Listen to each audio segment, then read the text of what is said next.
Hey guys, what is up? Welcome back to a new Dragon Traveler video, and today we are going to look at the new artifacts or not artifacts, but artifact and the new Noble Phantasms that got released this batch. Don't be surprised if you don't have the Sea Goddess World event. It has a, I think, 50-day requirement for the server. So it might be not here for you, but it will come in later stages of the game. So don't wonder.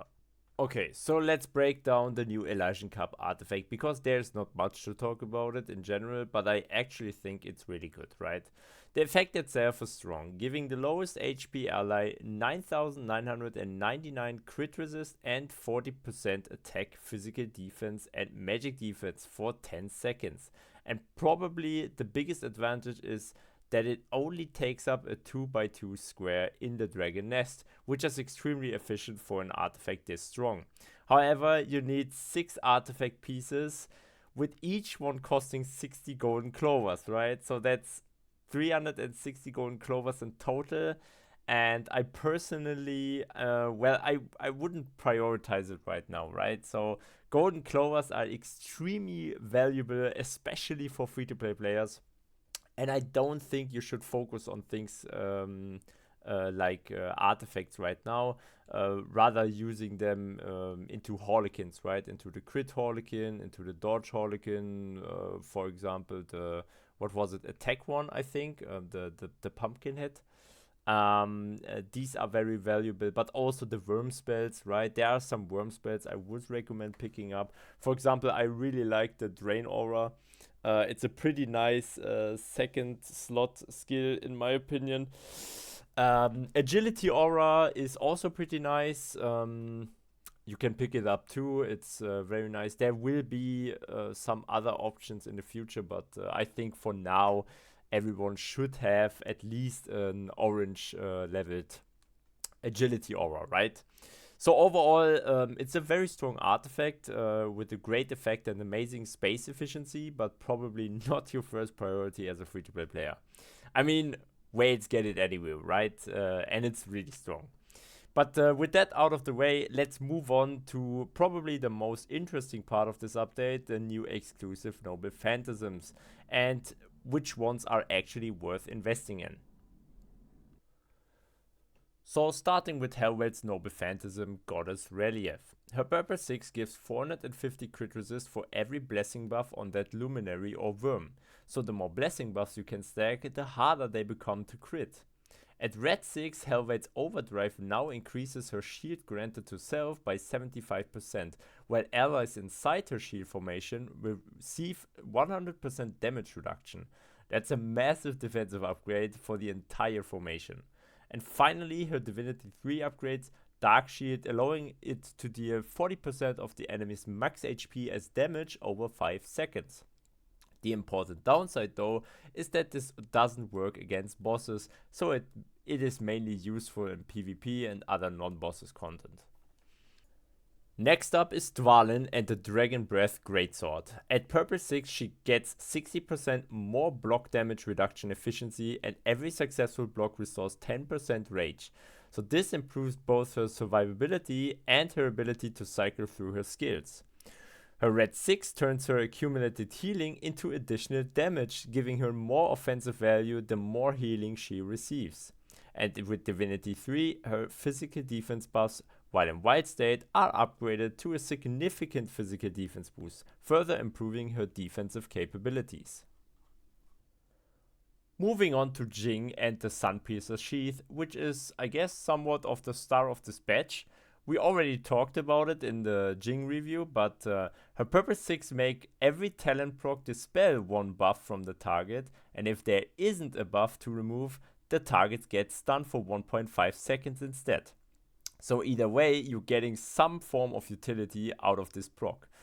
Her red 6 is probably the biggest upgrade here, since Jing can remove the target's shield and prevent them from gaining another shield for 9 seconds, especially against shield heavy teams. This can be incredibly valuable. Then at Divinity 3, she gets another 400 crit while also ignoring an additional 15% physical defense against enemies without buffs. Next up we have my personal favorite, which is Faust and her bottled homunculus. At purple 6, Krull inherits an additional 30% attack, physical defense and magic defense, which is basically a straight up boost to all of his important stats. At red 6, things get a lot more interesting. Krull can now survive lethal damage while gaining 100% lifesteal and damage reduction, making him significantly harder to actually kill. And finally, Divinity 3 gives Faust another offensive tool. At the start of the battle, she summons Krull into the enemy backline, dealing 1250% of damage, stunning enemies for 3 seconds and also reducing their damage reduction. And lastly, we quickly want to talk about Apollo's Sacred Solar Flare Bow. Starting with purple 6, for every 10 arrows fired by Solar Arrow Stream, which is the overdrive, Apollo launches an additional penetrating arrow that cannot be blocked and deals 450% of her attack as physical damage in a straight line. This also counts as overdrive damage, giving her some additional AoE damage on top of her normal arrow spam. Her red 6 is the most interesting in my opinion though. After Apollo enters the gray state, her next Solar Arrow Stream completely ignores her Death Rattle stacks and immediately fires 90 arrows. So instead of having to build up those stacks normally, she gets access to a massive Solar Arrow Stream right away. This also opens up the option to play her in the Sanction team because she doesn't rely on the Death Rattle stacks anymore, which is huge for her. And finally, at Divinity 3, the first basic damage deal to each enemy applies an additional 4 stacks of Sigil of Radiance.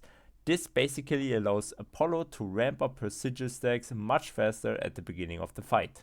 So overall, my ranking would be Faust at number 1, Jing at number 2, Dvalin at number 3 and Helveil at number 4. Helveil is good defensively, but compared to the others, her Noble Phantasm simply doesn't improve her enough. She unfortunately gets countered by a Noble Phantasm in the same batch pretty hard, which is Jing's. In addition, she is pretty outdated nowadays and cannot compete with the top tank options we now have in the game. Dvalin has some really strong upgrades, especially since her, in my opinion, most important one is already available at purple 6, making her relatively low investment. By most important, I mean not the strongest upgrade, but the one that synergizes the best with what she wants considering her role in the team. But overall, I don't think her NP has the same impact as the top 2. Jing can potentially have the strongest Noble Phantasm in the right matchup. Buff removal and especially the 9-second shield block can completely counter certain teams in the current Janwu meta. The downside is that it's very situational and loses a lot of value against teams that don't rely on buffs or shields. And that's why Faust is number 1 for me. Her Noble Phantasm is simply the most consistent. Firstly, having a summon on the field that is super tanky right from the start benefits the summon team hugely because they need time to ramp up their damage, right? Moreover, Krull gets significantly stronger and also helps Faust survive long enough to scale regardless of what the enemy team is playing. With her D3 upgrade, she's also just sniping enemy carries in the backline and stunning them, which helps the Otherworld team even further. So basically, Jing has the stronger counter, but Faust has the overall better Noble Phantasm in my opinion. And that's pretty much it for this video. Let me know what you think about the new Noble Phantasm and their new artifact and how you would rank them. As always, thank you guys for watching, good luck, and see you guys in the next one. Bye guys.